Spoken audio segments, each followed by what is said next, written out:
Maintenant, c'est le tour de Monsieur Serge Léonard, spécialiste en droit de l'enfant, juriste, et donc c'est les aspects plus de droit, plus juridiques de l'échec scolaire dont on va parler maintenant, et de la Convention des droits de l'enfant principalement, je pense.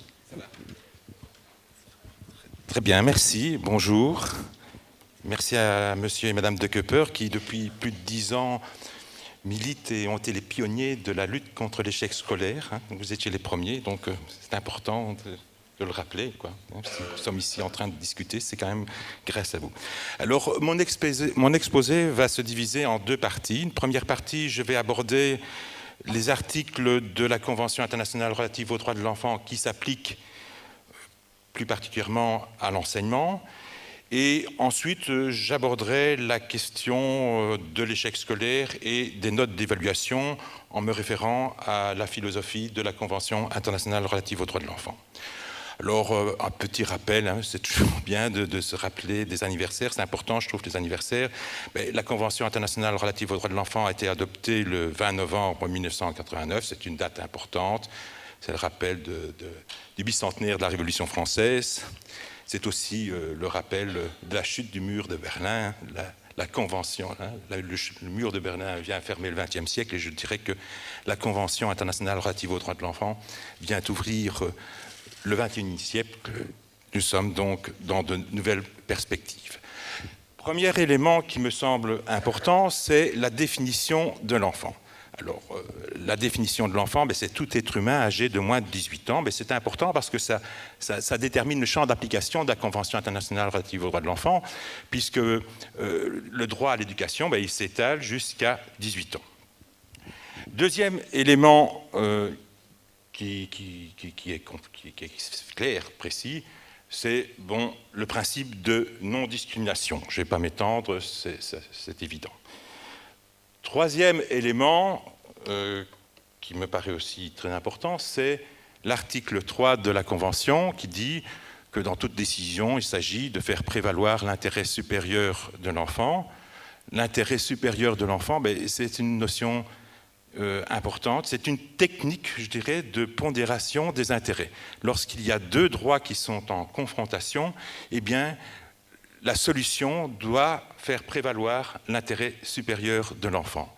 Lorsqu'une situation n'est pas réglée par le domaine du droit, eh bien, il faut s'en référer à la notion de l'intérêt supérieur de l'enfant. Article 5, c'est le principe des orientations éducatives. On parle de responsabilité éducative dans cet article et on parle aussi de la possibilité pour les parents de pouvoir faire des orientations éducatives. Je dirais que c'est une possibilité, c'est un droit qui est offert aux parents, mais c'est surtout une obligation dans le chef des États. Les États doivent s'engager à tout mettre en œuvre pour que cette orientation éducative soit assurée et soit garantie.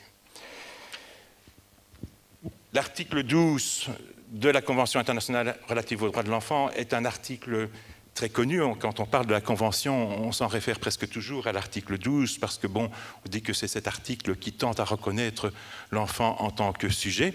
L'enfant doit être entendu dans toute procédure qui le concerne.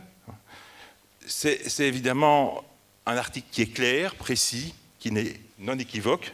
En droit, on dit qu'il est directement applicable. Je parlerai de cela tantôt.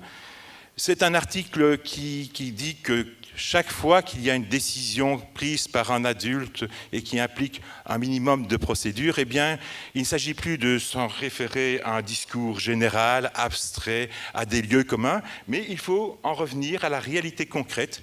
Il faut écouter l'enfant, il faut l'entendre, il faut reconnaître son avis, il faut tenir compte de son vécu, il faut tenir compte de la spécificité de sa situation.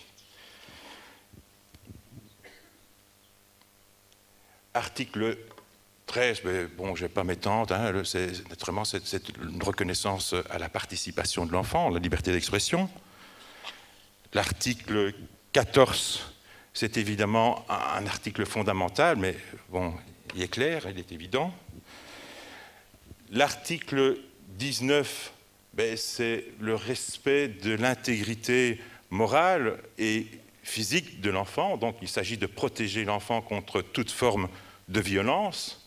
L'école doit protéger effectivement l'enfant contre toute forme de violence, notamment qu'on a parlé tantôt de maltraitance en ce qui concerne éventuellement un abus, la question des échecs scolaires.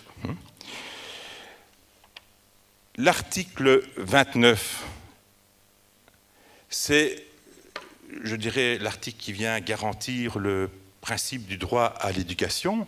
Eh bien, cet article 29 dit qu'il faut favoriser l'épanouissement de l'enfant. Le terme fondamental, le terme, l'axiome, c'est favoriser l'épanouissement de l'enfant. Alors, je dirais deux remarques, après avoir passé en revue tous ces articles, je soulèverai premièrement deux remarques. Une première remarque, mais la Convention internationale relative aux droits de l'enfant, elle a été adoptée en 1989, mais elle a été ratifiée en 1992. Alors, qu'est-ce que ça veut dire ratifier? Ça veut dire qu'elle a été votée au Parlement et qu'elle est rentrée dans l'ordre juridique belge, avec cette différence, c'est que c'est la norme sur le plan de la hiérarchie, sur le plan de la hiérarchie des normes, cette norme est supérieure à toutes les autres normes. Donc elle est supérieure à la Constitution, elle est supérieure au droit interne du droit belge. Par voie de conséquence, lorsqu'un article, comme l'article 12 dont je vous ai parlé, l'article 12 qui est clair, précis, sans équivoque, non équivoque, eh bien cet article est considéré comme directement applicable et il a permis d'ailleurs l'évolution de nouvelles jurisprudences et de nouvelles pratiques sociales concernant l'enfant. Alors, deuxième aspect qui me paraît important, c'est que toute la Convention internationale relative aux droits de l'enfant tente à reconnaître l'enfant en tant que sujet. Je dirais sujet au sens quasi philosophique. Le sujet de droit, c'est quelque chose de très restrictif. Nous sommes tous sujets de droit, mais c'est une notion beaucoup plus large dans le cadre de la Convention internationale relative aux droits de l'enfant. Alors, la philosophie politique des droits de l'enfant, c'est une convention qui participe à un engagement en faveur de la subjectivité de l'enfant, en faveur de l'individu sujet, en faveur de sa singularité. Alors on peut débattre de la question du sujet. Bon, on pourrait en débattre toute l'après-midi, encore jusqu'à demain ou pendant toute une semaine. Je ne vais pas m'étendre sur cette question-là. Je dirais que la notion de sujet, c'est la capacité et surtout de dire « je » et que tout processus éducatif doit contribuer à l'émergence du sujet. Alors cette question du sujet, je vais en parler très succinctement. Bon, elle n'a pas toujours été évidente. On a vécu au début du XXe siècle dans un contexte d'anti-sujet. Le XXe siècle, le début du XXe siècle était un siècle qui s'opposait à la notion du sujet. Il y avait, je ne vais pas vous rappeler les philosophies de l'époque, mais il y avait des considérations abstraites, je dirais, qui tendaient à sacrifier le sujet au nom de l'histoire, au nom de la nation, au nom de la lutte des classes. Et on sait jusqu'où ça peut mener, c'est une négation du sujet, mais ça peut mener effectivement aux horreurs du XXe siècle qui ont mené, je dirais, au camp de concentration, aux chambres à gaz. Je ne vais pas m'étendre là-dessus. Je dirais que toute la Convention internationale relative aux droits de l'enfant et toute la Convention européenne des droits de l'homme qui sont apparues après la moitié du XXe siècle sont venues proposer une inversion des valeurs, un changement, une métaphore des valeurs. Alors, pourquoi alors, à partir du moment où on considère l'enfant comme sujet, pourquoi l'exclure? Pourquoi le faire redoubler? Pourquoi le classer? Pourquoi le mettre dans des catalogues? Pourquoi le quantifier? Pourquoi le mesurer? Pourquoi le noter? Pourquoi le chiffrer? Bon, c'est tout le débat sur, je dirais, la définition du principe d'égalité. Alors, le principe d'égalité, il évolue à travers les siècles. L'idéal méritocratique de la Révolution française était surtout fondé sur l'objectif de sélectionner une élite sur base de critères objectifs, sur base du concours, et donc il s'agissait de récompenser les élèves les plus talentueux, les plus méritants, parce que tout simplement l'école n'était pas accessible à tous. Mais cet idéal méritocratique, c'est celui du 19e siècle, du 18e et du début du 20e siècle. Aujourd'hui, l'école a changé. L'école doit être accessible à tous. L'école n'est plus réservée à quelques-uns, elle est accessible à tous. Et donc, c'est le décret d'ailleurs, je pense que quand vous reprenez les principes du décret mission, le décret mission redéfinit la notion d'égalité. L'idéal d'égalité, ce n'est plus sélectionner une élite, mais l'idéal d'égalité aujourd'hui, c'est de garantir à chaque enfant un savoir de base, des socles de compétences, je dirais presque un SMIC culturel. C'est vraiment une obligation de garantie et une obligation de résultat. Et cet idéal d'égalité doit contribuer à l'épanouissement de l'enfant. Voilà. Donc ici, le texte dit méritocratie ou éducation pour tous, mais ça, je viens d'en parler maintenant. Je ne vais pas m'étendre là-dessus. Et puis, bon, effectivement, cet idéal d'égalité, il est repris dans le décret mission. L'article 6 du décret mission dit « L'école a pour mission de promouvoir la confiance en soi, le développement de la personne de chacun des élèves dans ses dimensions physiques, psychomotrices, affectives, cognitives et éthiques. » Alors, bon, à partir du moment où on s'inscrit dans une philosophie qui se revendique de l'égalité, qui se revendique d'un engagement en faveur du sujet, qui se revendique d'une finalité d'épanouissement de chaque élève, la question est de savoir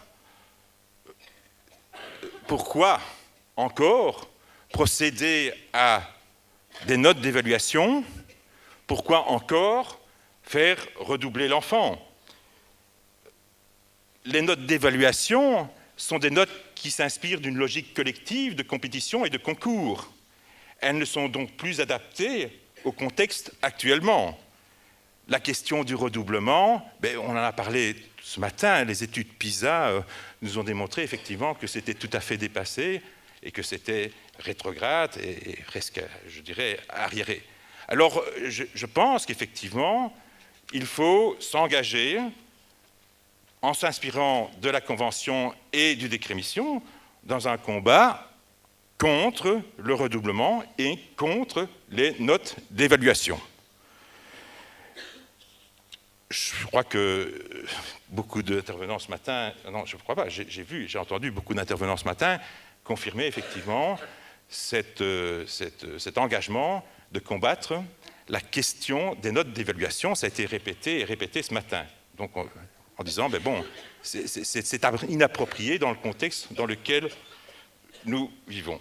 Je dirais que c'est un engagement aussi qui est aussi pris par de nombreux auteurs français. Je pense par exemple à la pétition qui a été lancée notamment par Michel Rocard, Premier ministre français, ainsi que Boris Cyrulnik et Philippe Mérieux, qui ont lancé une pétition contre les notes d'évaluation.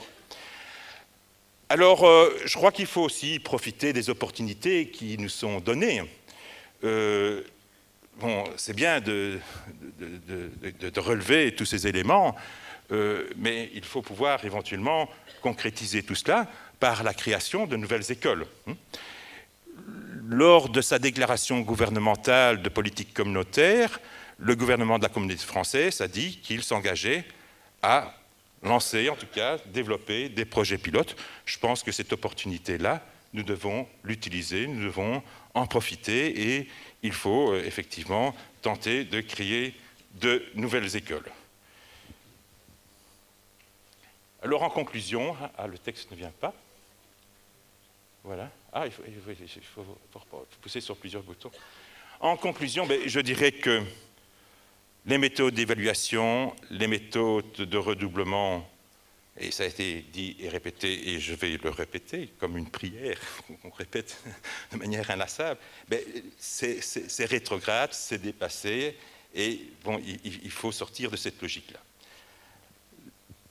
L'éducation, je pense, doit partir de l'individu sujet, donc faire prévaloir la notion de sujet.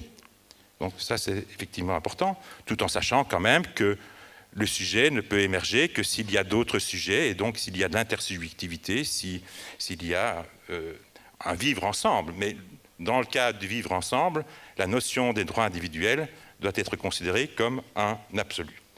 Alors il ne s'agit donc plus de dire, selon la philosophie, je dirais, de la Convention internationale relative aux droits de l'enfant, à quel modèle dois-je ressembler, mais qu'est-ce que je peux faire, de quoi je suis capable, où se situent mes forces et mes passions. Mes passions, c'est important parce que, effectivement, l'art, les pratiques artistiques, culturelles, sont évidemment des pratiques qui permettent, en tout cas, d'épanouir l'enfant et en tout cas de sortir aussi de cette logique, hein, de ce discours rationnel, et donc de permettre à l'enfant aussi d'émerger à travers la pratique artistique.